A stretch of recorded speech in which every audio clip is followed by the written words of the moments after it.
Hello, sports history fans. I'm Harv Aronson from the Total Sports Recall Podcast. You're about to jump into another thrilling sports history moment, but first let's dive into today's sponsor just in time for the holiday season. Introducing Art of Words, the brainchild of word artist Dan Duffy from Philadelphia. Dan meticulously crafts stunning images by handwriting relevant words from some of the greatest sports moments in time.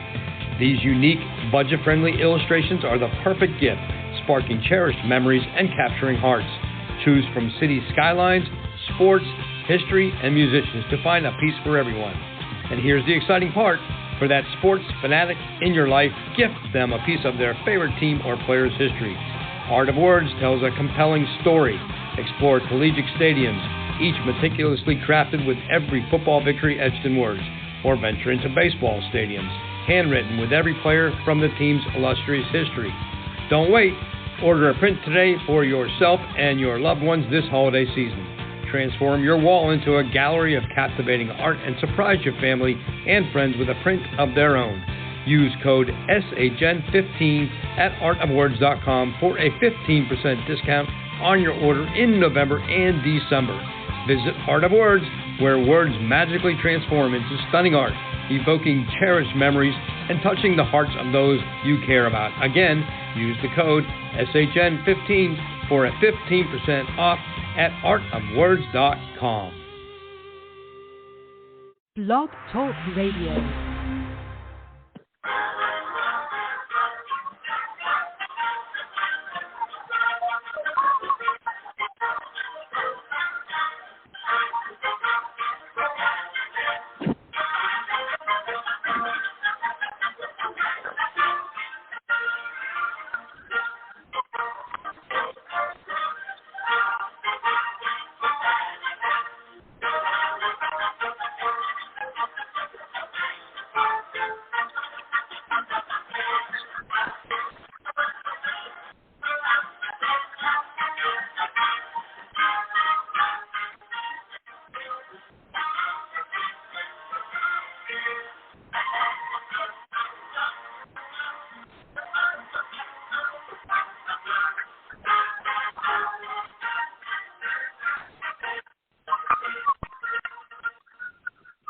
Tonight, we'll go back in time to seasons past, when 22 men graced the rugged fields of yesterday, fighting for one more first down, one more yard gain, one final score, which would bring victory after 60 minutes of battle on the gridiron.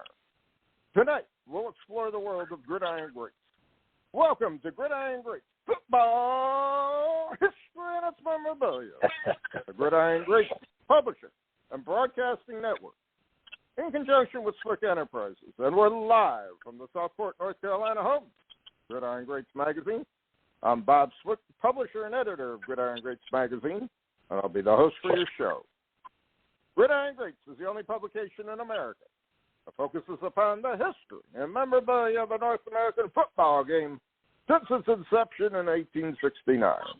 We cover 150-plus years of football history and memorabilia, and you can find us on the web at Gridiron Greats Magazine. Time I'd like to introduce my co-host. He's a senior contributing writer to Gridiron Greats Magazine, a football memorabilia historian, specializing in pre-World War II items, in particular Red Grange, and also Seattle Seahawk items, in particular Steve Lord. He hails from Portland, Oregon, Mr. Joe Squires. Joe, welcome to the show. Bob, I don't know what it is. Maybe it's the last show of the year, but the bumper music, the intro music was just had a little pep in its step. I was humming along, hearing you say, senior contributing writer. I do owe you an article. And just, I don't know, just something about it. Just a good show. I'm excited to be here. And I'm glad you're back. I'm glad you're here. And this is our final show for 2022. It is actually our 168th show we've done since 2014, 8 years ago. We had our little hiatus in between. And this year's been a pretty interesting year as far as collecting is concerned, as far as life is concerned. A lot of changes, We went from being homeless from our condo rental to our home. We've gone through another interesting season of actual lost my place here, of actual interesting guests and a lot of different things going on in the hobby, a lot of things going on in the football world, so on and so forth. Yep. And a little off script here, one thing I want to comment on, there's been a lot of feedback about what happened to Derek Carr with the Raiders, and I just want to throw my 2 cents out with that also. I think what really happened was they don't want to pay Carr the extra money next year that he's guaranteed. The money that he's guaranteed, number one, and number two, they want to keep him safe, not injured. So basically, they just told his agent, I'm sure they'd even tell him, he's injured reserve for the next 2 games, and we're going to shop him as fast as possible, get rid of him, and thanks for your service to the LA Raiders. And it's more of a business decision. And again, we got to be realistic. The NFL is a business. Yeah. It's not the camaraderie that we had in the 40s, 50s, and 60s as far as teammates and the team and so on and so forth. Everything is a business decision, and because of what I feel excessively inflated salaries for quarterbacks today, especially, they got to protect their investments, and that's it. That's what it comes down to. And, can't shed any tears about it. I feel bad for anybody who's a Raiders fan seeing what's going on, because they're going to, have a rough time the next 2 games one way or the other. But, it is what it is, and that's it, Yeah. And it loses a little sparkle of professional football to a large degree. You know what I mean? Yes, sadly, yes. It is losing a little bit of luster. I've watched probably 10 games this year, and half of those were on in the background on Sunday Night Football while, we're making dinner. First of all, old AFC West rivalries never die. The Seattle Seahawks were AFC West for a long time. My 2 favorite teams, the Seattle Seahawks and whoever was the Raiders. I've had a disdain for the Raiders my entire life. So I don't feel bad for the Raiders.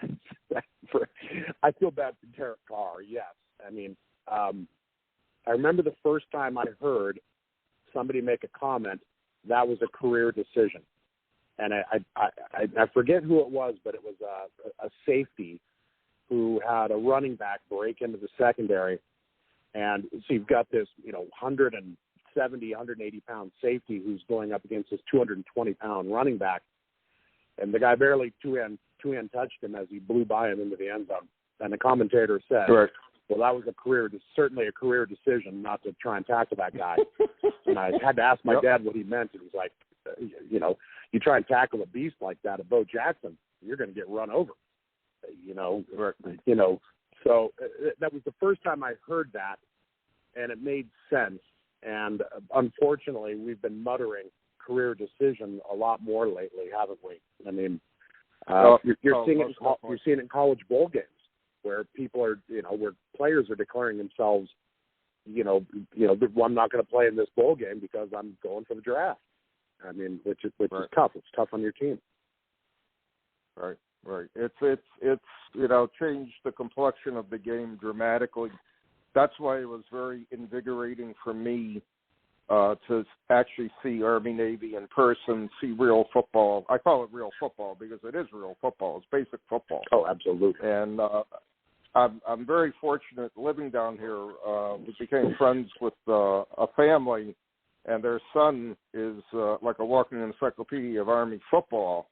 And it's incredible, his analysis on a lot of stuff. And I had the pleasure of hosting him here for the Army Air Force game because believe it or not, their cable system was on the fritz in their house that day. So I had him come over, and I do have Paramount, so we can see the CBS pregame show, so on and so forth. And it was incredible, the insight he gave me for the game. And I got to see Army football once again in a much different light, and a true appreciation for the Service Academy football, which to me is one of the last areas of real football being played right now, in all actuality. And it's just amazing to see, well, really amazing to see. Especially in the military like that, it's steeped in tradition, first of all. And there's a real pride in military, and you're playing a game that, will be talked about. I mean, I sent we had Scotty Otten on, last show, and I was joking around that 2 of those custom-made, one of 600 were printed, I believe. Was it to the game? 600 on. Yep. Yeah, one of them sold on eBay. Yeah, there were 2 up for eBay. One of them was coming unlaminated, so it was splitting on the corner. That one went for $350, and the other one went for $460. Just the ticket stub to a game, a used ticket stub, 2 weeks old, $460. That was incredible. That tells you how historical that game is. Hey, I was spot on when we were walking to get into the game with the group. I was with Jeff Garfinkel and his friends there. And I said to them, your ticket realistically is going to be worth $400 to $600. And they're saying, no way, it's not possible. I said, just watch. And sure enough, I picked the low end right now. If another one comes out, I can guarantee you that's going to be going well over $500, $600 for the ticket, And I'm just so thankful. That's a prized possession. And I could see it right in my bookcase right now. I have it displayed. I mean, that is an incredible ticket to own, to have one of 600. And I know darn well there's quite a few Army-Navy collectors out there, one way or the other. Yeah. So it will be in demand. What a game. What an experience. And to go with Scotty Otten, who's an amazing host who helped design the ticket, who's a Army-Navy ticket, game historian, just really cool. Just that ticket, I'm really glad. Text me a picture of that ticket in your display. I've been really enjoying, hanging my collection up in my office. I've sent you guys texts. I bought this custom-made wax pack holder with a glass display case, and I've really enjoyed adding to that. But for a long time, I didn't put stuff up because I was afraid it'd get damaged or et cetera. For the first time 3 years ago, I'm like, you know what? I'm not going to move offices again, and I'm going to start enjoying my collection and surrounding myself with stuff. And every once in a while, somebody would be like, "What's that 48-leaf uncut sheet worth?" And I'm like, "Well, it's kind of invaluable. It's the only one I've ever seen. So I mean, it's one of a kind. I don't know." Yeah. It's interesting to me the few people that actually have seen my new man cave, which is still not finished because I don't have a desk up here, and I'm missing one like bookcase type of shelving unit, and I still don't have everything on the wall that I want on the wall. I got to get some new frames and stuff like that. But anyways, inevitably everybody asks, well, what's it worth? And I said, well, it's only worth what another person is willing to pay for it. And B, I'm not prepared, the stuff I have showing right now on display, I'm not prepared to part with it. So it is what it is, It could be worth $1, it could be worth $1 million. Who knows what the worth of an item is unless you have another buyer for it. And again, that kind of again goes and equates to a mentality in the hobby today. And I've seen this from the national, I've seen it from the 2 local shows I've done this past year.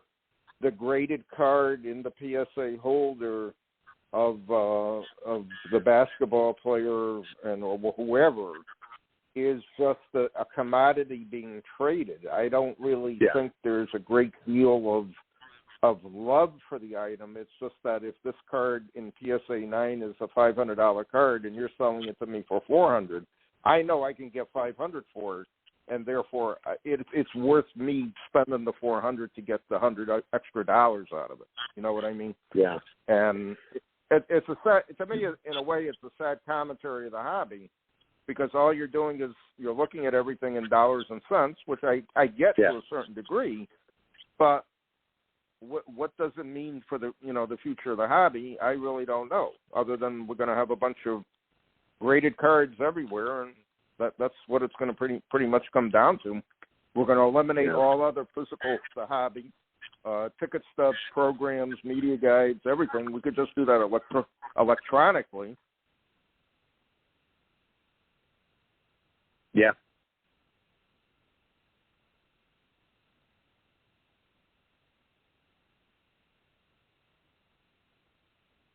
Did I lose you, Bob?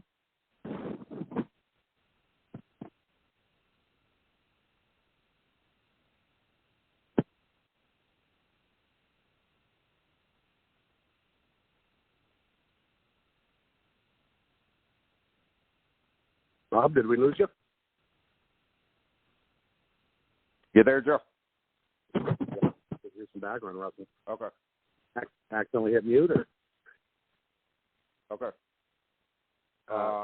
No, and I'm afraid it's happening on the football end too. I mean, we've talked a couple of these 2000 playoff contender gold leaf ticket stub Tom Brady cards. Right. They're $1 million cards. Somehow or another, that feels like a game of musical chairs, because when there's 100 of them, how are each of them worth $1 million? I don't know. It does feel like a game of musical chairs, and the tough part is it's turning its back on the history of the game. I collect presidential stuff too. I'm my useless minor in college, American history, with kind of that focus on the Revolutionary War. I know more about James Madison than most people should, and a lot of people ask me, it's like, why? It's like, well, don't we owe it to the past to recognize what they did to contribute to this? I mean, and it's kind of the same with football, where it's like Red Grange. Where would the NFL be if Red Grange hadn't switched over?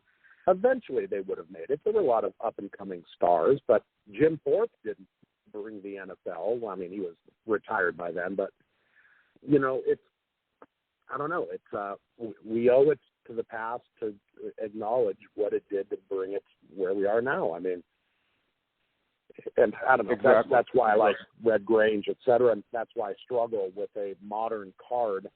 A single modern card being worth more than any than a Joe Namath, a Nagurski, a Jim Brown combined. Right.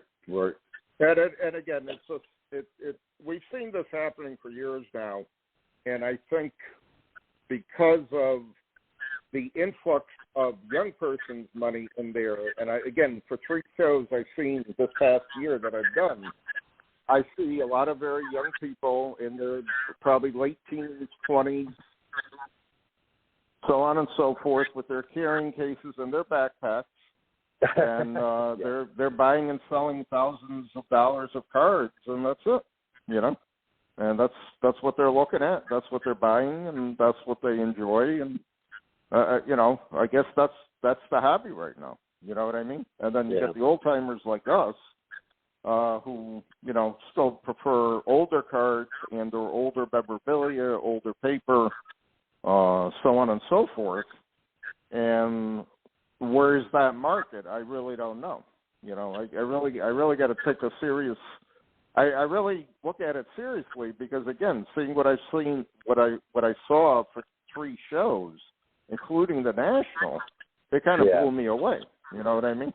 So, but again, I think there's still enough of our type of collectors out there that still will generate some sort of market for the older material.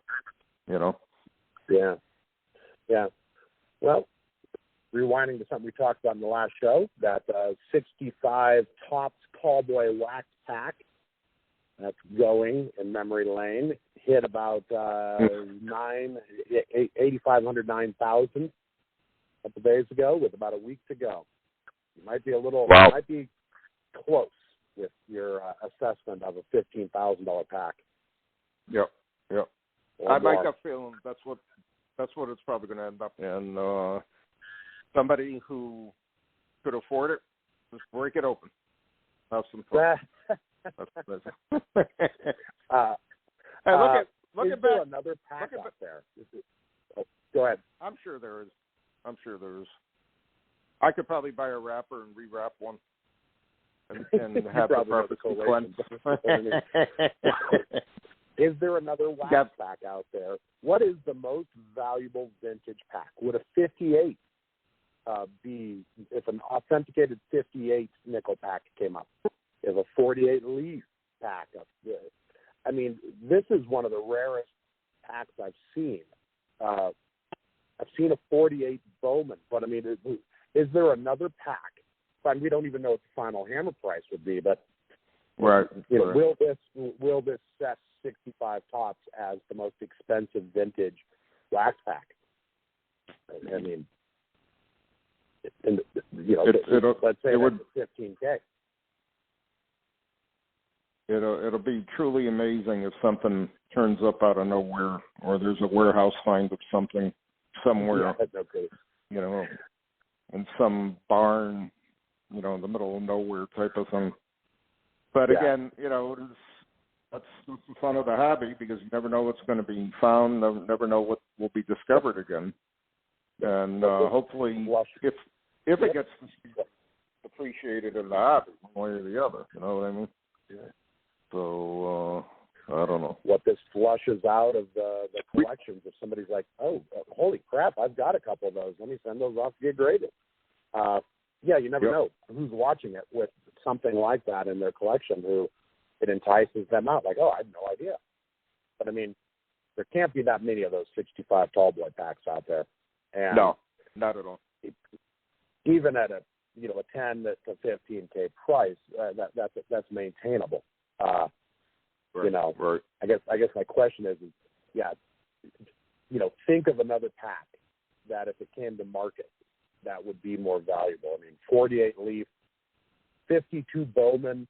At one point in my collection, I had a 52 Bowman large nickel pack. Somebody pulled it away from me about 10 years ago. I think it was Jason Cassidy. But it's just interesting. How many wax packs ordered to a box of tall boys? I would say, I think it was 24. I'm not sure though. Oh boy! I got to. Yeah, I'm pretty sure it's 24. And there was because of the way they laid in the box themselves, and I can still picture it, because obviously the box has to fit the packs. So obviously it was either 24 or 36. I kind of got a feeling it was 24 though. So if I had some foresight and I had a couple extra dollars, I could have just bought pack after pack and put it away. And I could have told my father, 50, 60 years from now, I'll be looking at some good chunk of change here. But, unbelievable. Truly unbelievable. Well, a week to go. I'll be watching it. I'm bidding on it, but I am not the high bidder. So we'll see how many more coins I can shake out from the couch cushions. We'll see. It's a one of a kind. It is. At least it's the first one that I've seen graded in the hobby. It's a great piece for anybody's collection. And again, like I said, looking at that, it's a 15K plus pack. And that's where it's going to be at, one way or the other. So, in our traditional year-end wrap-up show, we talked a little bit about the guests we had. We've already mentioned several that have been on the show so far. One interesting section of we did a two-part show with Mike Driscoll, who is our Jim Thorpe expert and collector. Just an incredible sea of knowledge that he presented to us on the show. And I had a couple of our subscribers, listeners to the podcast, comment that they were literally flabbergasted listening to what amounted to being a complete history of his dilemmas and his problems as far as going back and forth with the Olympics and his medals and so on and so forth. And I I got to say, for our guest lineup this year, that those were probably the best top 5 shows that we had as far as information was concerned. It was truly amazing to listen to his information that he presented to us. It was amazing, truly amazing. Yeah. It again, really shows you the difference between a fan. I'm a Jim Thorpe fan. I'm a collector. I know more about Thorpe than 99% of the world. And then you bump into somebody who has immersed themselves in it, who knows conversations and what they're thinking. Because I always had an inclination that Pop Warner sold Thorpe down the river, that he could have any time stood up, raised his hand, and said, "Hold on, guys," and he didn't. And I always had that in the back of my mind. Is Pop Warner an SOB? Right. And it was interesting to hear his take on that, where he's like, absolutely. That also kind of an eye-opener to how bad Native Americans were treated back then. That was also something I wasn't aware of. A really good show, obviously a great guest, but a little disheartening for me to learn a few things that shatters your image of people, Right. Yeah. Right. Mike's also a very kind guy. He sent me a Christmas thing with a handwritten note and a little tchotchke, which is very, very kind of him. It always, and he writes in old cursive. So when his return address, he's in Oklahoma, I'm in Oregon. His return address was OK for Oklahoma, and I thought it said OR. So I texted him like, "Are you in Oregon now? What the hell?"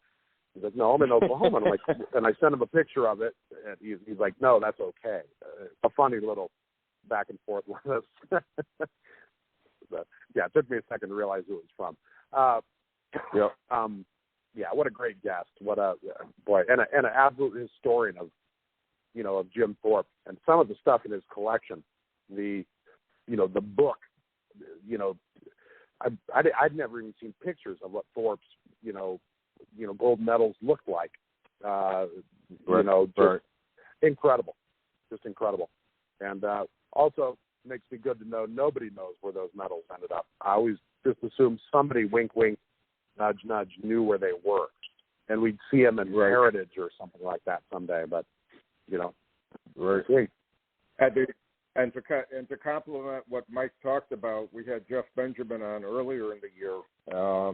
Actually, you created a contact with him on that, and he gave us a lot of information on Olympics and so on and so forth. So that was on Thorpe with the Olympics and his efforts that he helped to try to bring it to light also. So that was nice. I mean, I think we paid a lot of tribute to Thorpe this year, which was well-deserving. And again, we try to preserve his place, not preserve, but we try to educate people on his place in football history as much as his place in Olympic history. I mean, the man was an incredible athlete and well overlooked in a lot of cases. I mean, you could ask a lot of people, who Jim Thorpe was. Not really. I know he was an athlete of some sort, but I really don't know the story type of thing. So we gave him a lot. Gave a lot of information out there, a lot of historical background, and hopefully we helped preserve his place in our football history and more importantly in Olympic history at the same time. Yeah. Jeff was on the committee called Bright Path, which was his Jim Thorpe's name, his original name. He was on the Bright Path committee to try and get Thorpe's 1912 Olympic gold medals reinstated as being the sole gold medal winner, because years ago he was placed as the tie. So if you looked on Wikipedia, etc., there were 2 gold medal winners. So the Bright Path, signature drive was to have him made the sole gold medal winner, which was successful this year, which was really cool to see. Kind of cool to see a wrong righted, 100 years afterwards, but still righted. and it's well deserved. Well deserved. I was happy for him. Another show, which unfortunately, while you were on your trip to watch whatever that sport is, soccer, of some Football. sort, you missed probably, and you'll definitely enjoy this coming issue of Gridiron Greats because he's going to be our super collector, Gian Antonio, and the stuff that he has in his collection it's just incredible. The pre-1900 stuff that he has, I mean, it is like looking at the history of the game. Truly amazing guest, and keeping people. I'm just gonna comment to our subscribers and people who read the magazine that I think you're going to really enjoy this upcoming issue with his collection being featured. It's incredible to see. I'm just speechless looking at it, and I told John that putting everything together for the magazine, I'm just floored by what he has, and the stuff is just truly amazing to me one way or the other. And if you're listening we also, to the podcast and not a subscriber to Gridiron Greats, what the hell are you waiting for? I mean, and there should be a good tease right there. Upcoming issue, you're going to see some amazing collections. So I think I'll tweet that later on today and put it on our Facebook page. And again, if you're not a subscriber to Gridiron Greats magazine, what are you waiting for? Check out our website, GridironGreatsMagazine.com. Switching gears again. We're coming up to next month, and I actually have a walkthrough with the builder next week. We did move into a new compound down here in Southport, North Carolina. I got to say this, I really miss winter weather. Even though we had a cold spell down here, which was pretty dramatic, but in no way, shape, or form compared to many a day where I left for work. It was 20, 30 below zero, and I drove to work and shoveled with my snowblower 20, 30 inches of snow at a time, blah, blah, blah. I do not miss any of that. And today, it's about 65 degrees down here. I was outside working on the yard in the morning. It's just incredible. So I really like the climate here. I do like the heat during the summer, even though it's really hot. I can handle. I'm pretty good handling it now, and I enjoy it. So I moved in. I moved into my new man cave, which is upstairs in the house. And Brenda and I both say this house is it's like a vacation house for us. You know what I mean? It's not a you can't define it as, it's definitely not like the other two homes we had. No way, shape, or form compares to them. But it's just a vacation home, and we spend probably 80% of our time in our sunroom, which is aptly put because it's a room full of windows and it's sunny all the time there, and it's warm. It's nice. Cold weather outside, it's still warm in there because obviously you have heat down here. You have to use heat on occasion, and you have the sun. Sun comes right in the way it's built. But in any event, I had well over 30 buckets of my collection that I'm pretty much. I only have one box that, even though I haven't unpacked it, I kind of know what's in it. But I was truly shocked at what I came down here with. I was just floored at some of the stuff, not realizing what I had, not remembering a lot of the stuff at the same time. And that kind of scared me because I'm saying, wow, I didn't really realize I had this or whatever type of thing. It's just amazing what you see. What you have, and when you do a move like we did, which was a wholesale move, and I did get rid of a ton of stuff on top of it, I'm still shocked what I had, and I still have. And while I was down here so far, I helped liquidate a friend's nephew's baseball card collection, which I found very interesting because it was I didn't realize that there's really not a lot of vintage stuff where I'm located. You know what I mean? There's just no card shop I'm in close proximity to that I can just, look through binders of cards or whatever, that type of thing.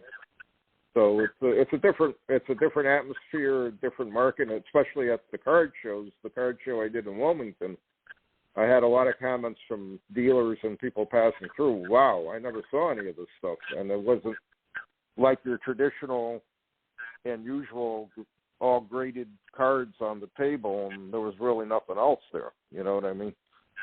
So it's interesting to see what you accumulate in a lifetime of collecting. Yeah. Whenever I hear about you moving, in my mind, Mecca has moved. The football collecting, Mecca in Wallingford, Connecticut, up and moved. And that's okay. It's kind of like Air Force One. Whatever plane the president is on is Air Force One. It doesn't matter if that's a Cessna. And wherever Bob Swick's collection resides is football collecting Mecca. So that's okay. But I've collections before too, and boxing up is one thing because you're just kind of grabbing stuff and putting it in a box, wrapping it in paper. So I mean, maybe you're filtering through a little bit when you're boxing it up, but where you really start weeding through stuff is when you have to unpack it and put it somewhere, and you're like, oh my gosh, I forgot what Yeah, I know what you mean. What a daunting task. It was just mind-boggling to me. I mean, I think back to I probably 6 months before we were actually going to move, I started packing stuff up. And I had a friend of mine in Connecticut, two friends, one a dealer who I consigned a bunch of stuff to. He was happy to grab it, blah, blah, blah. And another one was actually one of my former students who was a big collector. I gave him a few boxes of stuff that I had accumulated over the years. And it was really kind of amazing to see what I ended up still coming down here with. And not seeing my collection for over 5.5 months, because that's how long, actually 6 months, because that's how long we were in the condo. It was kind of startling after 6 months to see some of this stuff again. So I highly recommend anyone, if you know you're gonna be moving in the future and you have a large collection, examine and really think about what you want to keep and what you're going to sell or disperse or trade, that type of thing, and separate it, and it makes the move a much easier and much more what's a good way of putting it, easier to just greater ease through the whole process, because I was the type, I did not throw a lot out over the past 30 years or so being in Wallingford. I mean, I saved literally everything that I had, and it was quite a process to get rid of a lot of stuff, to say the least.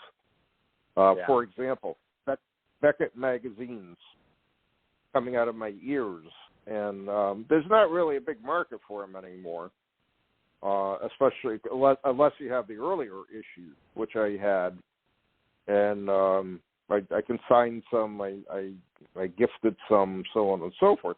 But that was an interesting magazine to read in the beginning. Today, I actually picked up a Beckett recently, and it really did not do much at all for me going through it. And I have a large magnifier that I have to use just to look at the prices on it. And I'm saying, oh, man, are you getting the prices for this stuff? I mean, how is this stuff, especially for the vintage stuff, how are they determining the prices for this?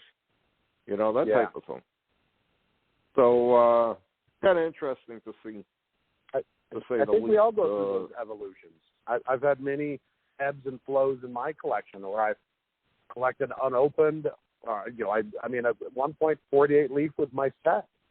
I mean, I loved it. I collected it. I had a really high grade, and then I had got a bitter taste in my mouth seeing a lot of trimmed cards getting graded by PSA, and I sold it all off. I mean, I had a wax pack collection. We had a couple guests on talking about how prolific resealed stuff is. I sold it all off, and then 3 or 4 years ago, I kind of came back to it, and I said, you know what, I love that stuff. Who cares? I care. I'm going to trust a BBC. I'm going to trust it. We'll see. I mean, this stuff's our hobby. We love it, but at some point, we do need to resell the stuff. If 5 years from now, we find out Steve Hart doesn't know what he's doing, and that entire market collapses, that would be a shame. But there'd be a lot more risk than little Joey Squires collection. So I don't know. And I enjoy it. You've seen pictures of my office, my wax packs, my uncut sheets, and stuff like that. I enjoy it. And it's a cool, different type of collectible. And as somebody who did have a small unopened pack collection, but my unopened packs basically, sum these and up. And the 2 packs that I kept, I had a 75 pack and I had a 76 pack that I know I bought, at the store when they were out there, and I kept one for whatever reason. And then in the 80s, I started collecting wax again, and I started putting away 1 pack. I just, for whatever reason, wouldn't put wax boxes away type of thing. But anyways, could you imagine if I put away a 76 wax box right now, and I had it? I mean, it's that kind of stuff that really, I just find fascinating that, this stuff is so unique, and it is unique. And again, it's a great segment of collecting in the football card hobby, especially uncut sheets and especially unopened wax packs that are legitimate, and or unopened wax boxes at the same time. Who and I know you were deep in 88 Tops at one time. Who would imagine prices for 88 Tops wax right now for football? Jeez. I mean, it defies logic to me, And I remember being at shows. At shows, you couldn't even give it away for $5 a box. Dealers were begging me, "Here's a case. Just give me $80 for it. Give me something for it. I gotta get rid of this type of thing."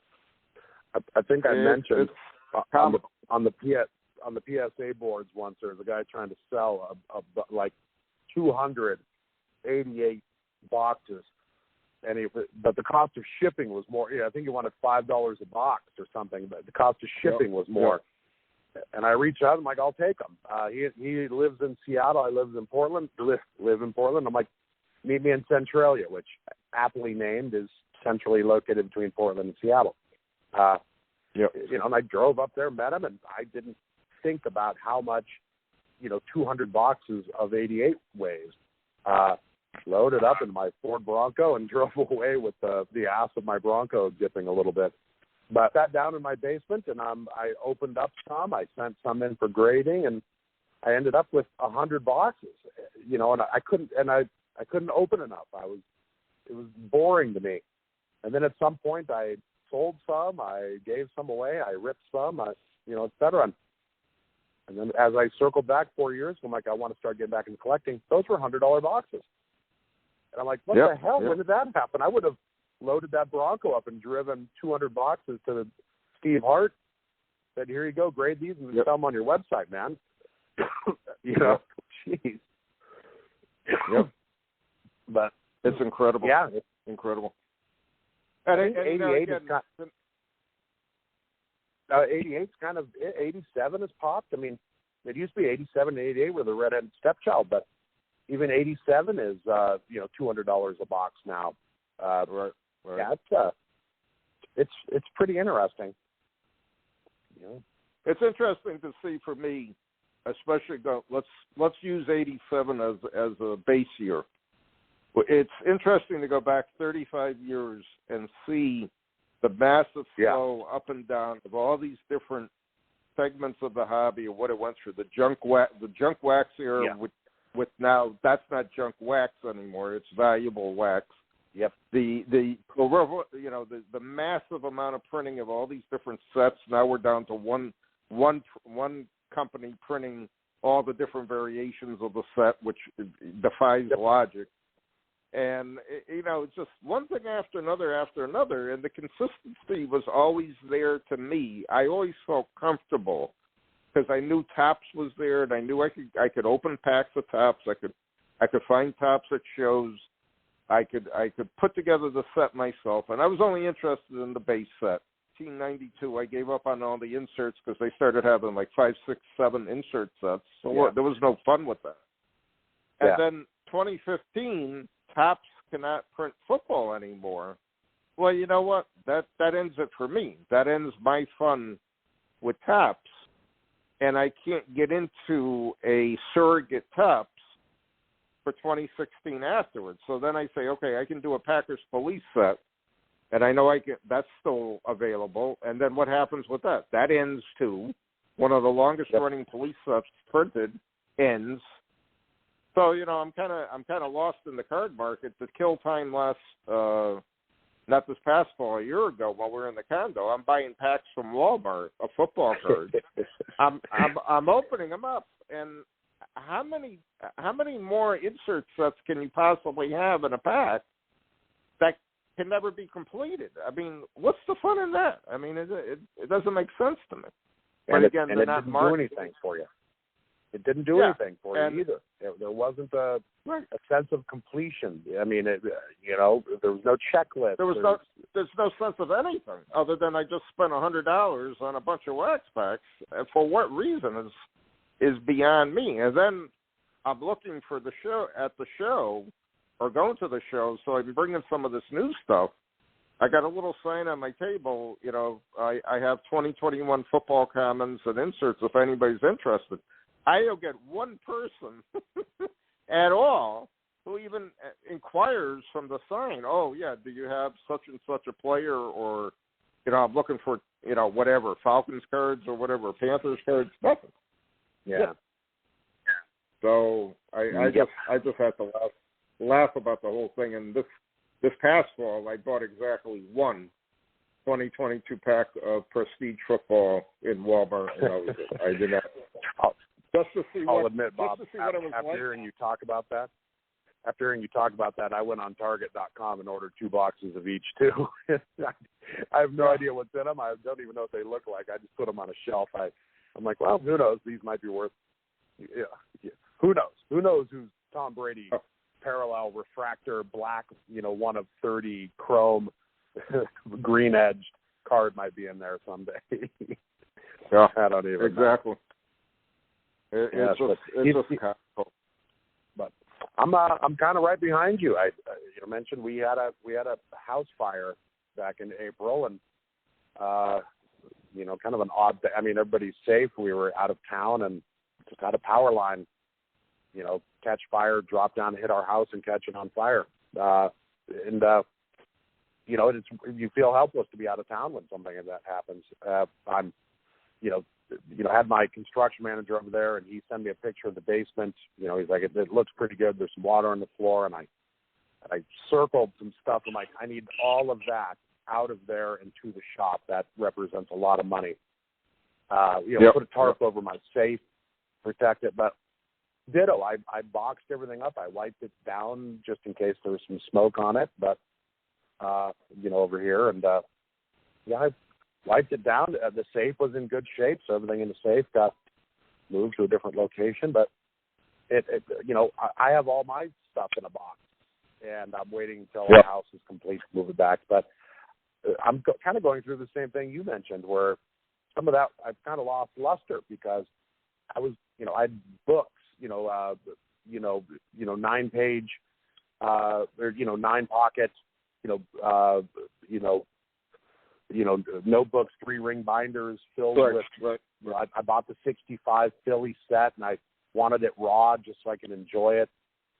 And I found I never looked at it again, and that was 4 or 5 years ago. And I'm like, well, maybe it's time to get rid of those. The ebbs and flows of collections. I always thought I wanted, the runs from, the runs of cards from, I got rid of those years ago, graded, and came back and said, let me put that together raw and see if I get the same, love and feeling, and I didn't. So it's time to send those to Al Crisafulli, the love of the game, and see if we can sell them. But I think I'm going to downsize again and just, stick with what I like. Well, I tell you, by moving and moving in to the house and looking at my stuff, I have a much better handle of what I'm keeping and a much better handle of what I want to start selling off. But I'm looking at right now, which I know I sent you this picture, is my bookcase with all the binders of the actual run, 48 to 2015. And as I tell everybody, and people who know me know, it's 92 sets, 48, 49 Leaf, 48 to 55 Bowman, which is only the 52 Bowman, small, not the large, 60, 63 Fleer, 64, 67 Philly, the 76 to 88 Team in Action sets, and then tops the 51 Magic, then to the 55 All-American to the last year, 2015.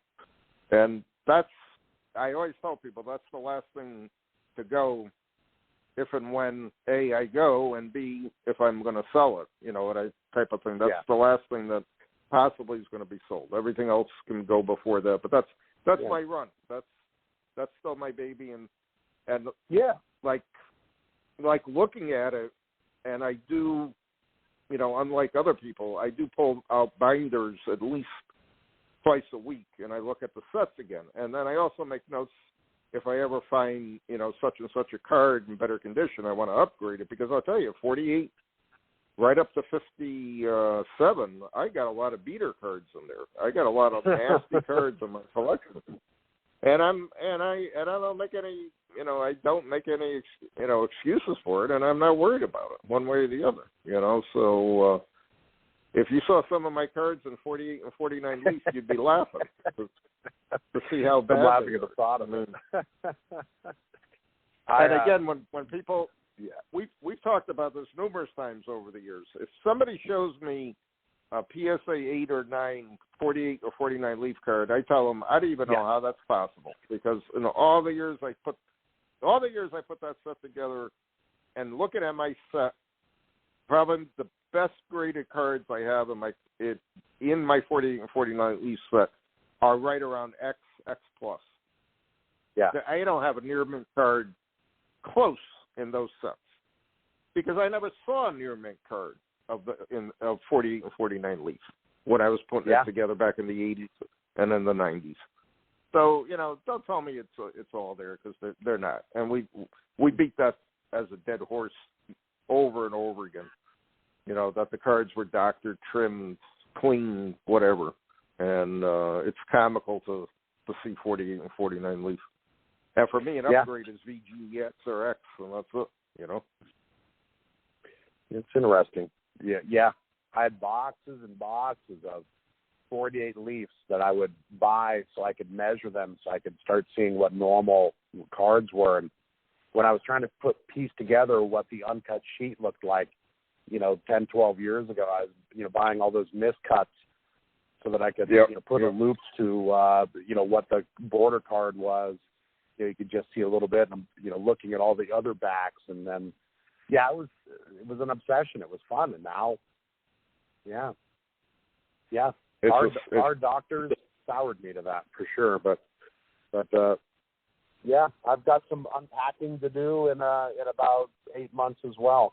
In our house by 4th of July, and going to add some shelves in the basement for stuff to organize a little bit better. But I'm also going to whittle some stuff down. I think it's healthy for any collection and collector. And I know I've talked privately to several longtime collectors who I've said to them, really think about what you want to keep and what you want to get rid of. And don't be afraid now to start getting rid of some of the stuff, and then try to just enjoy what you really want to enjoy, and have some fun with it. And I think everybody goes through that in their collections of some sort. And I've collected so many different things over the years, not just football cards, but other items. And I've downsized a ton of them And I've sold complete collections of stuff, so on and so forth. And it's interesting to see. It's interesting to see what you end up collecting and the enjoyment you get out of it. But then at some point, that enjoyment passes, and you got to be realistic about it. So I think as I've gotten older, I've gotten much more realistic with what I'm collecting and what I want to get rid of and what I want to keep at the same time. And it happens. That's it. Yeah. Unfortunately, you didn't lose anything in the fire, so that was a good thing. So, yeah. Or if you lost Very anything, lucky. it's replaceable type of thing. Yeah. Yeah. The fire was in our third floor attic, and I keep most of the collection in the basement. So the real damage was the water from the fire hoses. But I'm not. It's interesting. I've really enjoyed collecting the rare, more. There's 3 of these known to exist kind of things. Yep. I mean, we Jeff Payne really had a great article about the 26 Pottsville Maroons postcards. I'd been loosely collecting those.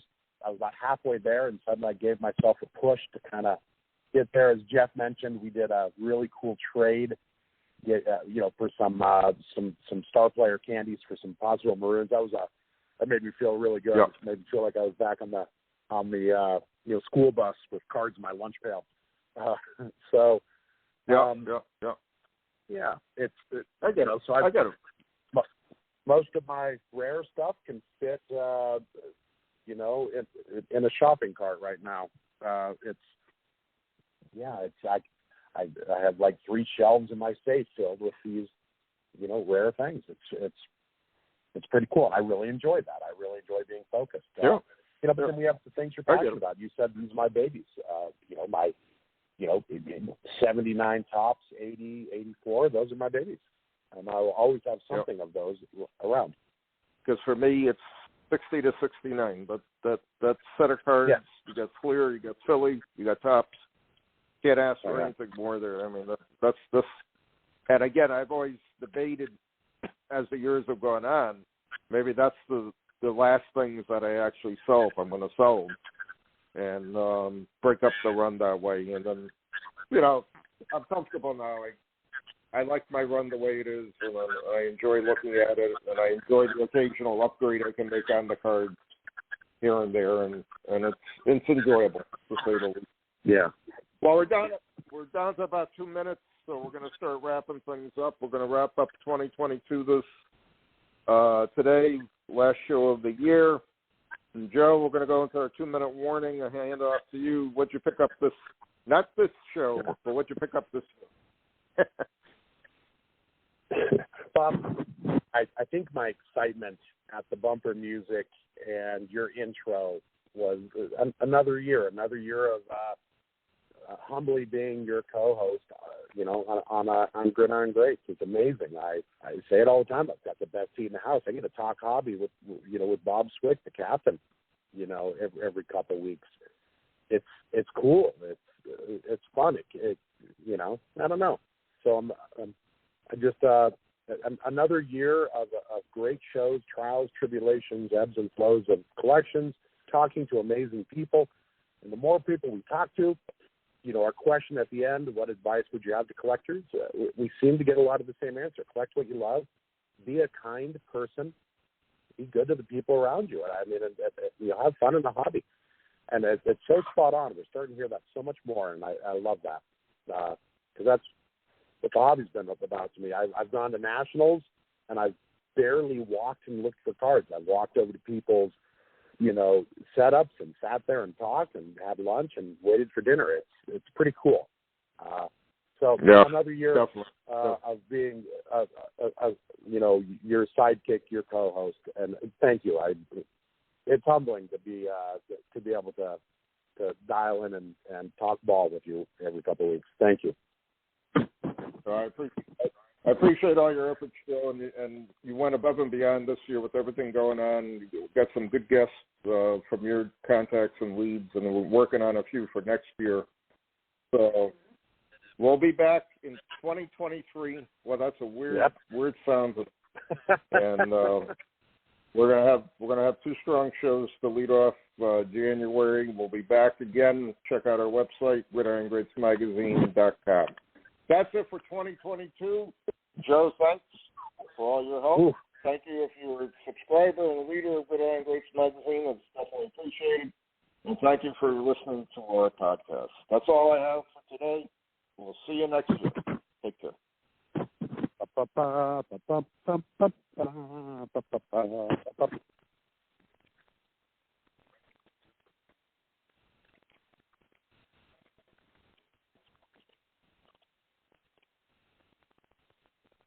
Hey there, sports history fan. This is Arnie Chapman, a.k.a. the Football History Dude, and I wanted to thank you for stopping by to listen to another episode here on the Sports History Network. Our podcasters are passionate about uncovering and sharing sports stories from yesteryear. And if you didn't know it already, we have over 30 shows across the network covering all sorts of sports history topics. In fact, here's a glimpse into one of our awesome podcasts here on the network.